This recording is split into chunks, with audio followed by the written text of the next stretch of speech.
Hello ಕಣ್ಮಣೀಸ್, ನಾನು ನಿಮ್ಮ ಕಣ್ಮಣಿ. ಇವತ್ತು ನಾನು ಮಶ್ರೂಮ್ ಕರಿ ಮಾಡೋಕ್ಕೆ ಹೇಳ್ಕೊಡ್ತೀನಿ ಬನ್ನಿ. ಗ್ರೇವಿಗೆ ಬೇಕಾಗಿರೋ ಪೇಸ್ಟು ರೆಡಿ ಮಾಡ್ಕೊಳ್ಳೋಣ. ಬನ್ನಿ ಶುರು ಮಾಡೋಣ ನಮ್ಮ ಮಶ್ರೂಮ್ ಕರಿನ.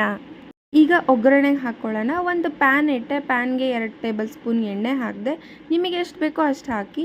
ಅದಾದಮೇಲೆ ಸ್ವಲ್ಪ ಎಣ್ಣೆ ಕಾದ್ಮೇಲೆ ಸ್ವಲ್ಪ ಜೀರಿಗೆ, ಚಕ್ಕೆ, ಹಾಗೆ ಲವಂಗ ಮತ್ತು ಏಲಕ್ಕಿ, ಸ್ವಲ್ಪ ಕಸ್ತೂರಿ ಮೇಥಿ ಹಾಕಿ ಇದೊಂದು ಫ್ಲೇವರ್ ಚೇಂಜೇ ಕೊಡುತ್ತೆ. ಈಗ ನಾನು ರುಬ್ಕೊಂಡಿದ್ದಂತಹ ಪೇಸ್ಟ್ನ ನಾನಿಲ್ಲಿ ಹಾಕ್ತಾಯಿದ್ದೀನಿ. ರುಬ್ಕೊಳ್ಳೋದಕ್ಕೆ ಒಂದು ಈರುಳ್ಳಿ, ಸ್ವಲ್ಪ ಹಸ್ರುಗಾಯಿ, ನಿಮ್ಗೆ ಎಷ್ಟು ಬೇಕೋ ಖಾರ ಅಷ್ಟು ಹಸ್ರುಗಾಯಿ, ಟೊಮ್ಯಾಟೊ, ಕೊತ್ತಂಬರಿ ಸೊಪ್ಪು ಮತ್ತು ಶುಂಠಿ ಬೆಳ್ಳುಳ್ಳಿ ಇದಿಷ್ಟು ಹಾಕ್ಕೊಂಡು ಚೆನ್ನಾಗಿ ರುಬ್ಕೋಬೇಕು. ಸ್ವಲ್ಪ ನೀರು ಸ್ವಲ್ಪ ಆ್ಯಡ್ ಮಾಡ್ಕೋಬೋದು. ಈಗ ಈ ಪೇಸ್ಟ್ನ ಸ್ವಲ್ಪ ಎಣ್ಣೆ ಬಿಟ್ಕೊಳ್ಳೋವರೆಗೂ ಚೆನ್ನಾಗಿ ಅದು ಫ್ರೈ ಆಗಲಿ.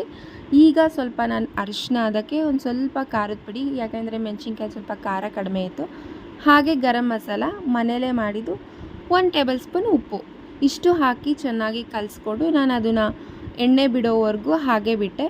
ಕೆಲವರು ಮಶ್ರೂಮ್ನ ಮುಂಚೆನೇ ಫ್ರೈ ಮಾಡಿ ಇಟ್ಕೊಳ್ತಾರೆ. ನಾನಿಲ್ಲಿ ಮಶ್ರೂಮ್ನ ಫ್ರೈ ಮಾಡಿ ಇಟ್ಕೊಂಡಿಲ್ಲ. ದಿಢೀರಂತ ಪಟ್ಟಂತ ರೆಡಿ ಮಾಡ್ಕೋಬೋದು. ಜಸ್ಟ್ ಎಲ್ಲ ಥಿಂಗ್ಸು ರೆಡಿ ಮಾಡಿಟ್ಕೊಂಡ್ರೆ ರುಬ್ಬಿಟ್ಕೊಂಡ್ರೆ ಆಯಿತು. ಮಶ್ರೂಮ್ ಇತ್ತು ಅಂತಂದರೆ ಪಟ್ಟಂತ ಚಪಾತಿಗೆ ಒಂದು ಒಳ್ಳೆ ಗ್ರೇವಿ. ಇದು ಮನೇಲೇ ಮಸಾಲೆ ಒಂದು ಮಾಡಿಟ್ಕೋಬೇಕು, ಗರಂ ಮಸಾಲೆ. ಇಲ್ಲ ಮನೇಲಿಲ್ಲ ಅಂದರೆ ಹೊರಗಡೆ ಸಿಗುವಂಥ ಗರಂ ಮಸಾಲೆನೂ ಟೇಸ್ಟ್ ಸ್ವಲ್ಪ ಚೇಂಜ್ ಕೊಡುತ್ತೆ. ಇಲ್ಲಿ ನಾನು ರುಬ್ಬಿಟ್ಕೊಂಡಿದ್ದು ಒಂದು ಸ್ವಲ್ಪ ನೀರಿತ್ತು, ಅದನ್ನು ಕೂಡ ಇಲ್ಲಿ ಆ್ಯಡ್ ಮಾಡಿದ್ದೀನಿ. ಸೊ ಚೆನ್ನಾಗಿ ನೀಟಾಗಿ, ಯಾಕೆಂದರೆ ತಿಕ್ನೆಸ್ ಜಾಸ್ತಿ ಅನ್ನಿಸ್ತಿತ್ತು. ಈಗ ನಾನು ಮಶ್ರೂಮ್ನ ಆ್ಯಡ್ ಮಾಡ್ತೀನಿ. ಈಗ ಅದು ಕೂಡ ಚೆನ್ನಾಗಿ ಬೇಯುತ್ತೆ.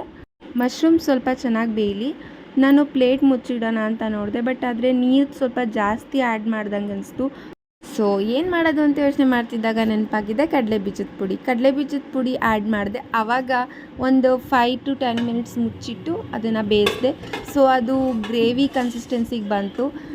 ಟೇಸ್ಟ್ ವೈಸ್ ಅಂತೂ ತುಂಬಾ ಚೆನ್ನಾಗಿತ್ತು. ನೀವು ಟ್ರೈ ಮಾಡಿ, ನೀವು ಕೂಡ ಕಮೆಂಟ್ ಮಾಡಿ ಹೇಗಿತ್ತು ಅಂತ.